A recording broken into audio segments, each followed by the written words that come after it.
Dahil sa iPhone na 'to, nagbago yung buhay ko. Pero hindi pala dahil sa iPhone na 'to, dahil pala sa akin. 2 years ago guys, hindi sa akin 'tong iPhone na 'to. Pilit ko lang siyang kinukuha sa totoong may-ari.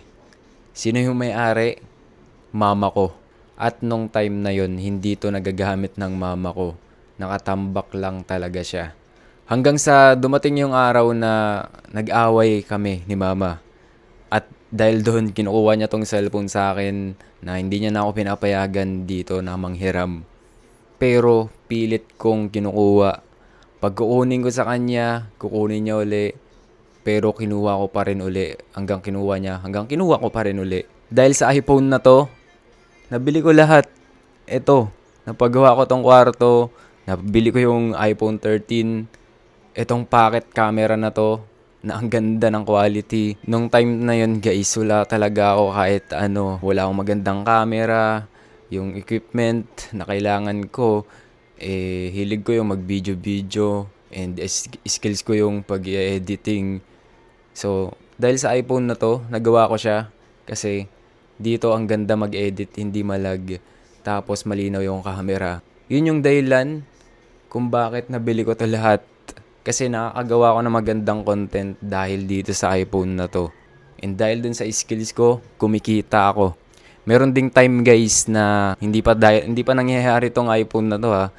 Nung time na yon, meron kaming PC, computer shop, tapos merong natirang isa, nasiraan na. Pero pilit ko siyang inaayos. Tapos sabi ng ate ko, wag ko na daw ayusin. Kasi sira na daw yan. Pero tuloy pa rin akong mag-ayos. Alam nyo bakit?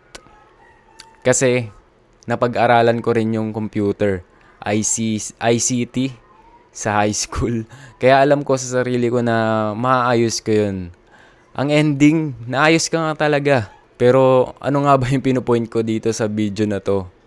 Yun yung kapag walang-wala ka na, kahit na suporta sa isang tao, ipagpatuloy mo kung ano yung alam mong tama para sa'yo. Alam mo kung ano yung para sa'yo. Kahit na wala nang sumusuporta na kahit sino. Legit.